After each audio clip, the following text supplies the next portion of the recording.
ब्रह्मा जी बोले, इसके पश्चात शब्दादि पंचभूतों द्वारा पंजीकरण करके उनसे स्थूल आकाश, वायु, अग्नि, जल और पृथ्वी, पर्वत, समुद्र, वृक्षादिक और कालादि से युग पर्यंत कालों की भी मैंने रचना की तथा और सृष्टि के बहुत से पदार्थों को मैंने रचा। परंतु जब इससे भी मुझे संतोष नहीं हुआ तो मैंने अम्बा सहित शिव जी का ध्यान कर सृष्टि के अन्य पदार्थों की रचना की और अपने नेत्रों से मरीचि को, हृदय से भृगु को, सिर से अंगीरा को और कान से मुनि श्रेष्ठ पुलह को, उदान से पुलस्त को, समान से वशिष्ठ को, अपान से क्रतु को, कानों से अत्रि को, प्राण से दत्त को और गोदी से तुम नारद को और अपनी छाया से कर्दम मुनि को उत्पन्न किया। साथ ही सब साधनों के भी साधन धर्म को भी मैंने संकल्प से उत्पन्न किया। तब मैं कृतार्थ हुआ। फिर मैंने अपना दो रूप किया। मैं आधे से नारी और आधे से पुरुष हुआ, जिसमें परम साधक पुरुष स्वयंभू मनु और शत्रुपा नाम वाली योगिनी एवं तपस्विनी व नारी हुई। जिस परम सुंदरी को ग्रहण कर मनु ने विवाह की विधि से मैथुन द्वारा सृष्टि को उत्पन्न किया।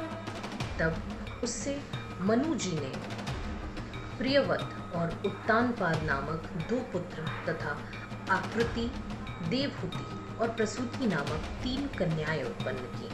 आकृति को रुचि नामक मुनि को और देवहूति को कर्दम मुनि को दिया तथा उत्तानपाद की छोटी बहन प्रसूति को दक्ष प्रजापति को दिया, जिनकी संतानों से चराचर जगत भर गया। फिर आकृति में रुचि द्वारा दक्षिणा युक्त यज्ञ और यज्ञ की दक्षिणा में 12 पुत्र उत्पन्न हुए। फिर देवहूति में कर्दम मुनि से कपिल मुनि उत्पन्न हुए और इधर दक्ष के 24 कन्याएं उत्पन्न हुई, जिसमें से दक्ष ने 13 कन्याओं को धर्म को दिया, जिसके नाम ये हैं: श्रद्धा, लक्ष्मी, धृति, दृष्टि, मेधा, क्रिया, बुद्धि, लज्जा, वशु, शांति, सिद्धि और कीर्ति। फिर इनसे छोटी 11 कन्याओं शयति, स्तयुति, संभुति, स्मृति, प्रीति, क्षमा, शन्नति, अनुरूपा, ऊर्जा, स्वाहा और स्वधा को क्रमशः भृगु, भवमरीचि, अंगीरा मुनि, पुलस्त, पुलह, क्रतु, अत्रि, वशिष्ठ, विह्न और पितर को दिया, जिनकी संतानों से त्रिलोकी भर गई। हे मुनि सत्तम, इस प्रकार तुम्हारे लिए मैंने सृष्टि का प्रकार किया। शिव जी की आज्ञा से मैं ही इस ब्रह्मांड का रचयिता हूँ। सूत जी कहते हैं, जब इस प्रकार ब्रह्मा जी ने कहा तब नारद जी ने नमस्कार कर विनयपूर्वक सूत जी कहते हैं, जब इस प्रकार ब्रह्मा जी ने कहा तब नारद जी ने नमस्कार कर विनयपूर्वक फिर पूछा कि हे ब्रह्मा जी, शिव जी कैलाश पर कब गए और महात्मा कुबेर के साथ उनकी मित्रता कहाँ हुई और वहाँ रहकर शिव जी ने क्या किया? ब्रह्मा जी कहने लगे, हे नारद, जिस प्रकार शिव जी कैलाश पर गए और कुबेर के साथ मित्रता की वह सुनो।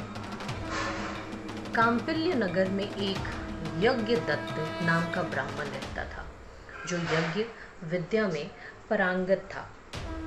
उसके गुण निधि नामक का एक पुत्र था। उसने ब्राह्मणों के आचार त्याग, संध्या वंदनादि से रहित हो ब्राह्मणों की निंदा में रत और पाखंडियों तथा भांडों का साथ कर लिया था।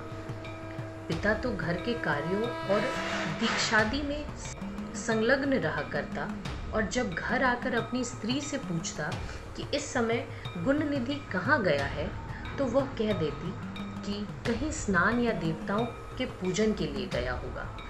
एक ही पुत्र वाली होने के कारण वह माता दीक्षित को ठग लेती। निदान गृह सूत्र के अनुसार दीक्षित ने उस पुत्र का विवाह भी करा दिया।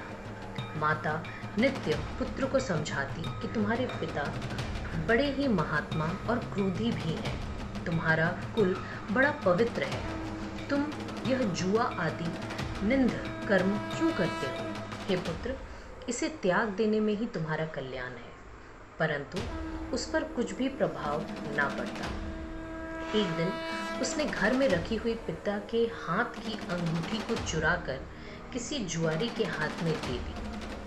दैव योग से दीक्षित ने उस अंगूठी को जुआरी के हाथ में देखा। उससे पूछा तो उसने कहा, मैंने कोई तुम्हारी चोरी तो की नहीं है, किंतु तुम्हारे पुत्र ने ही ला कर दिया। यह अंगूठी ही नहीं, अपि उसने और जुआरियों को भी बहुत सा धन ला कर दिया है। लज्जा के मारे दीक्षित का सर झुक गया। वह सिर झुकाए और वस्त्रों से अपना मुख ढके हुए अपने घर गया और पत्नी से कहा कि वह तेरा गुणनिधि पुत्र कहाँ है? तू बड़ी सत्यवादिनी है। इसी से तो जब जब मैं पूछता था कि कहाँ गया है, तब तू मुझे अपनी बातों में बहला दिया करती थी। पत्नी से ऐसा कहते हुए ब्राह्मण यज्ञदत्त घर की और चीज़ें ढूंढने लगा, परंतु जब एक भी चीज़ ना मिली, क्योंकि पुत्र ने उन्हें जुए में दे डाला था, तब सारा दोष अपनी पत्नी का जानकर उस ब्राह्मण ने जल लेकर स्त्री पुत्र को तिलांजलि दे दिया और किसी क्षत्रिय ब्राह्मण की कांता से अपना दूसरा विवाह भी कर लिया।